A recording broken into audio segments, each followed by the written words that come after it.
What's up, guys? It's Randy B. So let's pretend for a moment, right? Let's pretend that we know each other very well and we get into an argument, we get into a fight, and I get so upset that I come to your house and I beat your butt. Like I beat you up so badly, you can't write. Your arms are messed up, your legs are messed up. Like I really mess you up. Like hospital needs surgeries to get your limbs to work, and you cannot go to work. I also, when I'm there, I steal your most valuable possessions and I ransack your home. That's how angry I am. And I think about it and I feel very guilty and I say, this is terrible. So I decide to give you some money because you are unable to work, because I have so hurt you that you are unable to go to work or function in any way. I also give some money to help repair your home and to replace some of the things that I stole. And while I'm doing this, the news comes and they say, what an amazing person Randy B is, because she is taking care of this poor soul who has been damaged and hurt physically, who cannot work. And Randy B is such a good person that she's coming over and she's taking care of this person, giving them food, feeding them, changing their bandages, checking in with the hospital. She paid for about 30% of this person's hospital cost. She also, bought some things for this person's home, TVs and things to make sure they were comfortable, a new hospital bed. And gosh, Randy's so amazing. And the story got picked up and it was everywhere. The story was on NBC, CBS. I mean, everyone was talking about how great I was, all the newspapers, about what a wonderful person I was for all that I was doing for poor you. And never did I or anybody else say that, well, Randy's doing these things because, she really beat the crap out of you. No one's going to share that while yes, I'm paying for 30% of your costs in the hospital. Maybe I should be paying for 100% because I'm the one and the reason why you're there. No one's sharing that part of the story. They're just sharing the part of the story of how great I've been and how great I am and how wonderful I am. And I'm seen as a hero because look what I've done. This is very similar, in my opinion. Certainly worth just having a conversation, which is what I'm always trying to do.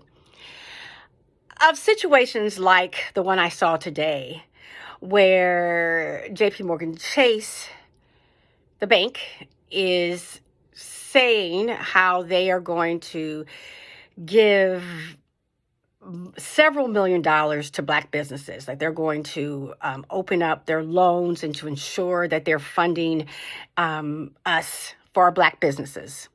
And the person who was speaking, I think, said $200 million funding for Black businesses. And the man who was up there speaking, I don't know if he's the CEO, what he was, when I was just, flipping through the channel, said, we really need to help these Black people and these Black businesses, which, of course, makes him look like a savior and the bank like a savior, and makes Black people look like, oh, poor, we're so pitiful, right? We can't make it. And in no way does it discuss how the hell we got there, why the hell we need their help. In no way does it mention that they, as a bank, used to use enslaved Black people as collateral. I mean, a lot. It was built off the backs of enslaved Black people and then continued. I mean, Black people were used as collateral people. Right? The way you might put your house down or something as collateral, because we were deemed property, were seen as collateral. And we are, because of that trading, is why he and his ancestors and people that have worked within the bank are extraordinarily wealthy. While some of them are worth more than the $200 million they're giving for small Black businesses. All small Black businesses, some of them personally, like the one person is worth more than $200 million, but they're giving this for funding of all Black businesses, not owning the fact that we need some help because We didn't have the connections. We didn't have the head start. We didn't have the collateral of trading other people that their ancestors were afforded to give them the money that they have today.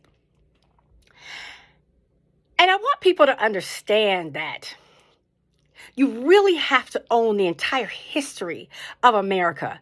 And while it may make you uncomfortable, it must be done. Because first of all, if you don't do it, the person who's receiving the gift, understands that it's not a clean gift, understands that they're more deserving of it than you're letting people on. So they're disgusted with you because you're getting all these accolades and applause for doing something that is the right thing for you to do. And really, you should be doing way, way more.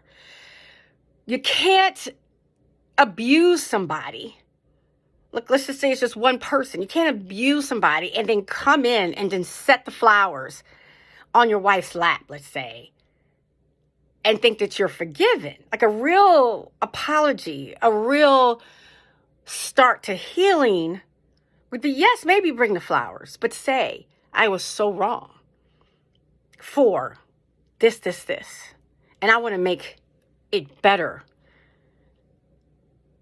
in this way, in these ways. But to stand up and want accolades just because you brought flowers without owning what you did wrong, or to expect that I should be celebrated for replacing or owning some of the pain that I caused you if I broke into your house and beat you up, or wanting to be celebrated or putting yourself up as such a humanitarian for helping these poor Black people, where you get to become the savior. And again, Black people get to be seen as the victims, as the pitiful people. It's just wrong. And that stuff sticks with people, right? It really does stick with people, because I'm so sick of Black people as a group being seen as these pitiful beings. I mean, that we are the way and where we are, considering how we started, it's quite remarkable that we had a person that ran this country, was the most powerful man in the world for a while. And we started out as being enslaved. We started out as being collateral for these banks. Is a testament to how incredible we are. So I'm just sick of this whole story and this tendency for Black people to be seen and portrayed as these pitiful people who need help. And then these white rich people who got rich off of the legacy of slavery, elevating themselves to this high area of being saviors.